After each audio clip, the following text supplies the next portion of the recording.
To service delivery challenges, we want to admit as a municipality, we are currently experiencing a lot of service delivery around the potholes, around the water outages, water interruptions, and also around the sewer that is spilling and the filth in the city. However, we do have a plan, we do have a program that is rolling out. Currently, the first report district, municipality, and also from public works, they are assisting us. So program of pothole fixing is going on.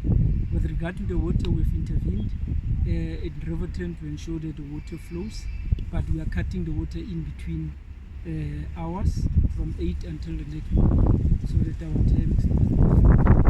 With regard to the cleaning, there is a dedicated team that is cleaning in town and cleaning in the township. But what is the problem around cleaning? We clean now, people come and make the place dirty again. So we've got to embark on public education to ensure that the people do understand that littering is not a problem. So these are the problems that people are ignoring. One big thing. We are attracting the 6.4 billion major project to the city. So there's still confidence by the investors to invest in the city. So that tells us that we do have the necessary climate for doing business. And this is a plus. It will create jobs. It will empower the SMEs. So therefore we are saying not all is doom and gloom. People must not concentrate only on the negative, but must look at the positive. We are attracting major investment. What is the major investment? 6.4 billion. It is called changing the face of the city. What is going to do? They are going to build massive infrastructure in the city. They are going to remove all these dumps and open up a space to build RDP houses at a very affordable rates, and also to develop the inner city. So it's re-engineering the fabric of Kimberley as a city. You will see it over the next 5 years. It's going to be something out of this world. Amongst others, it will create plus minus 20,000 jobs, and it will give SMEs a total number of 240 of them will be participating in that program, which means they will be able to be empowered financially.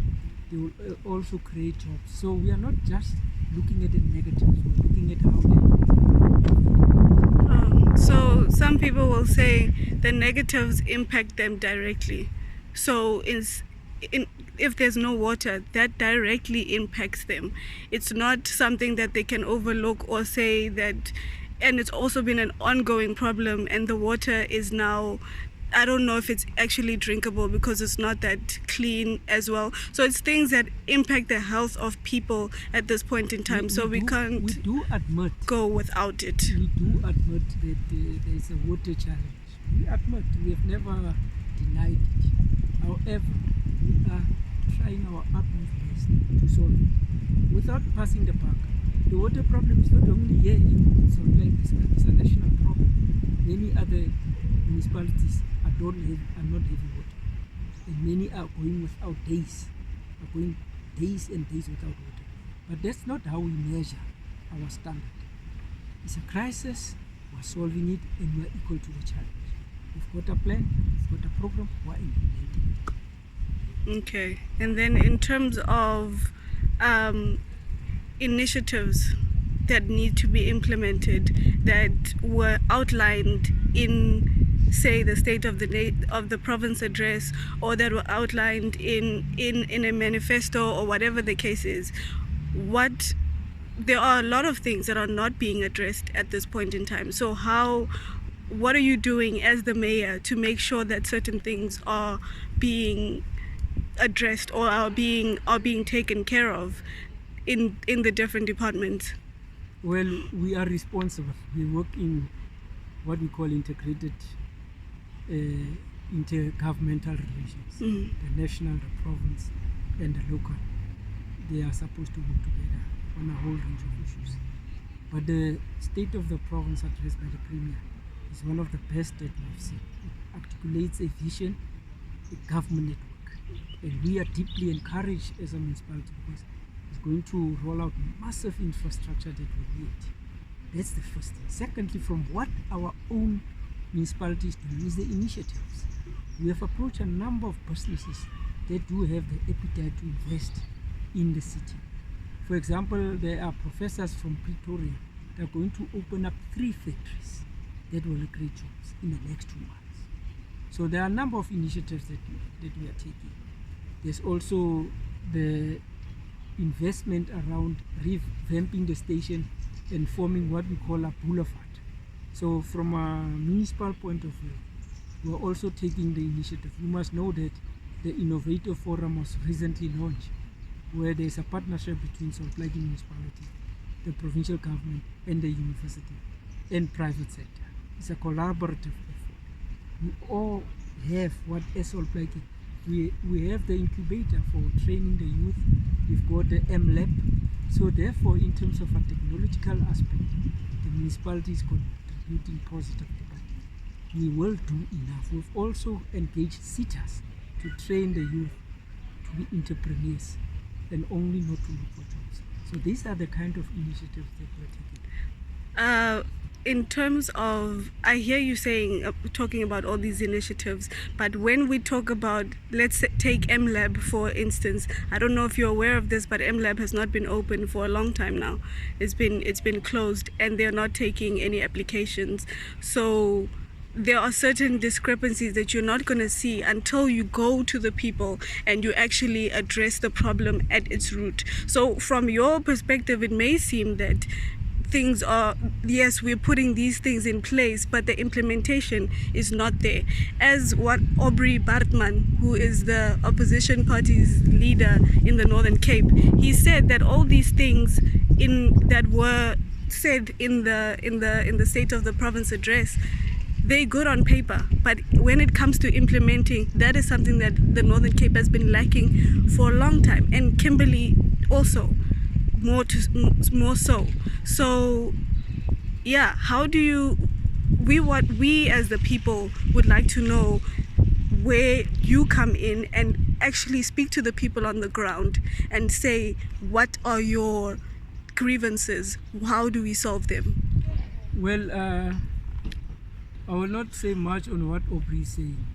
You know, the opposition, if you say this shirt that I'm wearing is black, green and gold, the opposition will say no, it is not black, green and gold.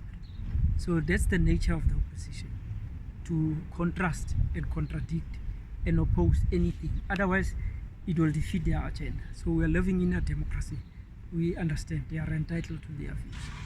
Now with regard to the MLab that is closed, as you allege, in that program that I referred to around the Northern Cape Innovator Forum that was launched, we had youth from, some of them were from NLab. They spoke about the initiatives that they are taking. In fact, they were bringing to the fore the kind of apps that they have developed that are ready for the broader market. Like one, they said there's an ambulance app, how then do you locate, etc. Now we had one entrepreneur who's training, I forgot his name. He is in charge, not in charge, but he's a key leading figure in, is Edwin. He's a key, is Edwin, yeah. He's a key leading figure in MNet. He has challenged the youth to say, youth that says we need money to start business, let them come to him at MNet, where he's operating from the SMMV village, so that he must empower them to say necessarily you don't need money for business. So the MLab is, I might not have the details that you are referring to, but from a position of strength, this is what one of the key trainers was saying around MLab. So if there are challenges of that nature, we can look into it, but we are moving in the right direction. Yeah. We've got to massify the skills revolution. We should not be taking about 10 or 20 people or 50. We must massify it so that we reach so many people at a go.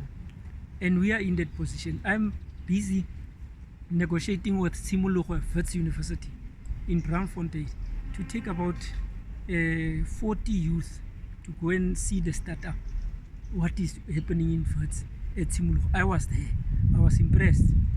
Not as a student, but as a mayor, just going to see what best practice we can learn. So we can do the same. So we are just waiting for their response, and we'll send a team. What is my idea? My idea is that we've got 33 wards. I want to take every youth per ward, 33 and then 10. Then we have and 7. Then we've got a 40 youth who must be under 50 number so that they can be exposed. But I've been networking with other mayors. There's the best practice that we can learn in terms of empowering the youth around technology. That's the future. Technology, blockchain, and many other things. Yes. That's what we want to encourage. Let them develop their own apps. You know what the challenge with that is? The challenge now becomes there isn't enough internet or infrastructure for the internet in Kimberley for, even if I'm launching an app, for me to carry out this app or to distribute it to the people who are on the receiving end need the internet. There is not even an internet hub in Kimberley right now. The internet at the library is incredibly limited. So people don't, like in general, the general public don't have as much access to the internet as you may think. So how do we then say or break that discrepancy? How do we say that this is what we're going to do and this is how the youth is going to have access to the internet from various points? Even you can't just say the university is the only place that has the internet. Everywhere needs the internet. The theater, the taxi ranks, places such as those, they need the internet more than anything because that's where people spend most of their time. Well, we are in a era of technology, and we have partnered with Abantu Wi-Fi, headed by these guys that I spoke about, Edward. We have launched public Wi-Fi last year at the Ulana Park. The idea is that with the partnership with Abantu Wi-Fi, we want to roll out indoors. We admit, you are correct, Plaatje, that we don't have the access and the connectivity that is required. But there's a program that we want. So that's why we say we must not depend only on one partner. We must partner with all the key role players that are in that space of internet, technology, etc. So that we must massify the rollout. We know broadband, optic fiber is being laid out in neighborhood, especially in town. But we want the connectivity to the house, to the home, the last mile, which is rolling out optic fiber in the townships so that people must have access. So I think with Avanto will be able to adapt, but we admit there is a challenge. But the Premier is very passionate about it. Provincial government is about it. Yeah, about the internet. Thank you, sir. Connectivity. Thank you. I appreciate your time. And yeah, I mean, there's a lot. We could go on forever with all these questions, and and I'm sure there are other people who would have a perspective on whatever it is that we're talking about right now. But there's a lot to be done. There's a lot. It's all good and well that we're focusing on the positives, but there's a lot that still needs to be done. But I want to encourage young people like yourself in the various spaces where you are to come to the fore, to come to the mayor and say, Mayor, these are the proposals that we have. That's why there's innovation. That's why there's creativity. That's why we must be inquisitive. That's the talent of the youth. We must create an enabling environment to say, come to the municipality, come and see the mayor. While we might not give you money, but we'll give you the platform in terms of access to businesses, to role players, to say we've got 20 youth. We are in that space to leverage our space and ensure that we do that. That's the only way we can make a change. So, okay, let's give the enabler, the people who you are trying to enable, let's give them the platform. How do we go about it? Do we go to the mayor's office and say, this is my proposal, or what actually should we do in order to have access in concrete terms? Yes. The M-Lab is a space, but you are clearly saying it is limited. Mm. Come to the mayor's office. Yes. See the mayor. Mm. You and your generation, your youth, your peers, to say this is what we have as a plan, but we are unable to move forward because there's no platform. Mm. What can you do? That's where then we will leverage. Say MTN, how can you?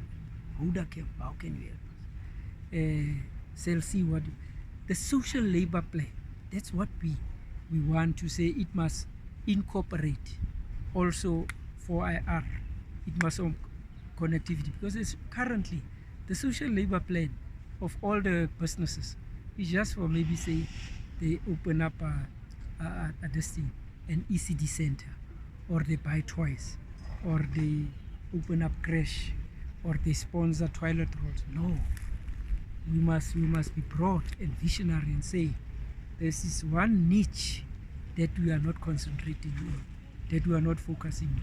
Can you have an X percentage of your funds for SLP, for IR, for connectivity, for the youth as a startup? Mm. We've got a social labor plan with Ikapa, a mining town. Does it respond to the challenge of the youth? No. It's more about factory, smaller nyana factory, smaller nyana that thing. So therefore the idea here is to say, with this interaction, you are opening us up to start and say, do this. I can take a phone and phone MTN and say, what is your contribution in terms of the fire? You are in that space of network of technology. How do you enable? So it is only through your engagement with some of us that we can open up such avenues for you. So there's a lot that we can do. In fact, my vision is that we must massify, we must triple and double the youth access to connectivity. Mm. They must be their own businesses, especially around Vodacom. These towers that are here, you should be suppliers. You should own some of these things. So therefore, what I'm saying, come to us and say, these are the proposals. Because so many things are there. People don't know about them. Precisely. You know, the adverts, the polls, the smart polls, and so many things.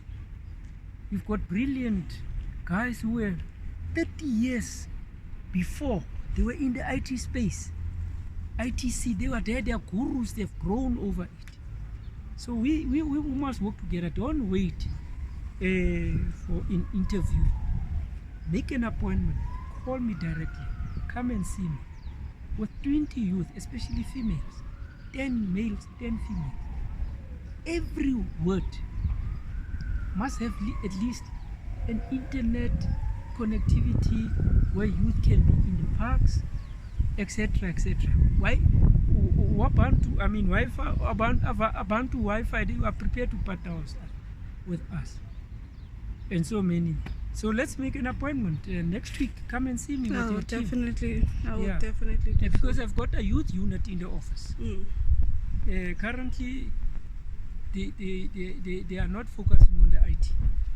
I'll have to give them, in fact, a scope of operating in the IT field. Come and see them. I'm coming. Yeah. I'm coming. Yeah, sure. I'll be there.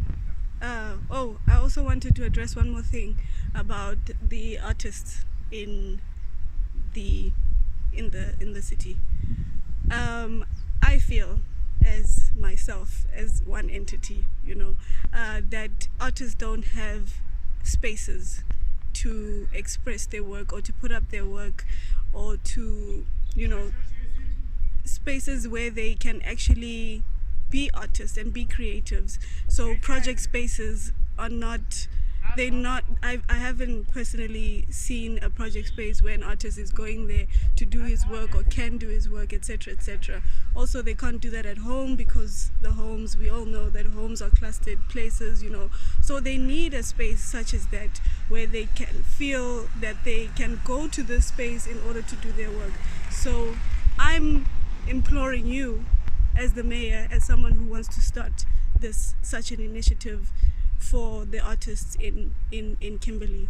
So I'd like you to take that forward.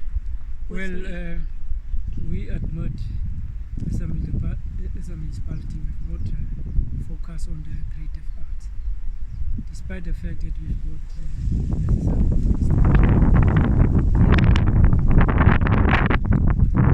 up to standard, yet massive money has been invested for the arts gallery.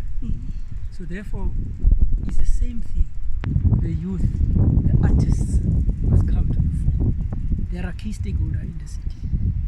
They must be able to say, how then do we advance arts and culture, the craft that we have in terms of murals, pictures, puppets, etc. The whole arts, which is very broad. Let them step forward to us and say, we are artists. What can you do for us? That's where we will take it. Because currently we are pressed up with social service delivery. We neglect some of the other aspects. We admit we neglect also the key stakeholders. So it is important that we create a platform that says all the other key stakeholders and sectors come and partner with us, and come with your proposals. We've got a lot of buildings that we want to. We can create an enabling environment for people to use their talent. Not all people can work. Not all people can be absorbed in government. So they can make a living. I mean, I was just shown a picture, a painting, oil painting yesterday. They say the value of the painting is 400,000, but they sold it for, the artist sold it for 40,000. So therefore, there's a market for the arts in the world. From Kimberley, we can be an export of arts and culture, of craft. I've seen the Kigali model, Rwanda. The Chinese, they buy. No, they don't even come to Rwanda. It's through the internet. They buy a lot of things through the internet. So connectivity is very important. It opens everything. And then with our relations, the Deputy Minister of International Relations is from here.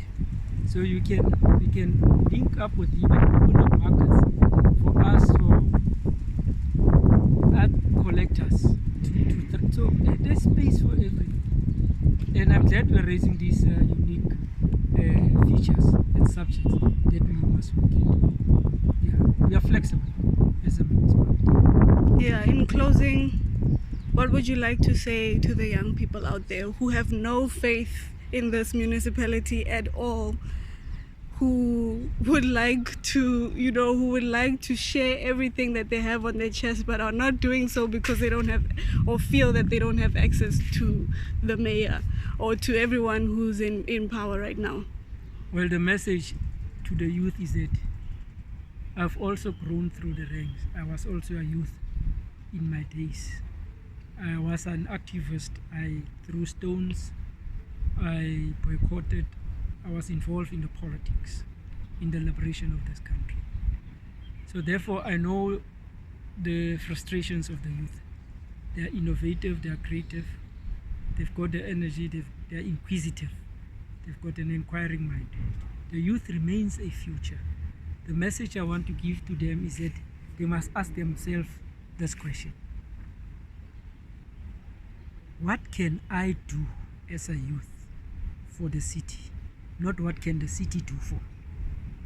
Once they can respond to that question, they'll be able to unleash their potential, their creativity, their innovativeness, and their imagination. And then they must come to the fore. and say, this is what we want, this is what we they experience failure. And we all know all the great investors, inventors, they've started somewhere. For the plane to be able to fly, the telephone, the television, the train, the ship, Facebook, WhatsApp, all these things, they started somewhere in a small, it's an idea, from idea to reality. So therefore we say they must come to the fore with their proposals, they must continue to experience, they must continue to innovate, they must continue to challenge themselves in this era. We want to get inventors from this area. To say in 2001, so many have invented the following, came up with this thing, they've discovered the following. So they've got a role to play. Let them have the confidence in Salt Plaatje. Let them knock on their doors. Let's have a forum, a youth forum, which will engage with the mayor on a monthly basis. Once, look, I'm taking, because you say people who have power, people who take decisions. I'm taking a decision on the spot now to say, let's have a dialogue. The mayor, the mayoral committee, and the youth. It can be via Zoom, it can be via whatever platform, where the youth come up with their ideas. Every month, let's start it. Starting before the end of March. That's what I'm challenging. Okay. Thank you. And also a suggestion box to the mayor. What are we suggesting about service delivery?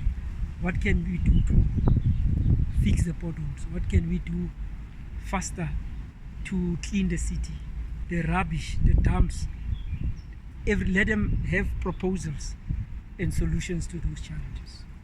Let's partner with the youth. Thank you. Thank you.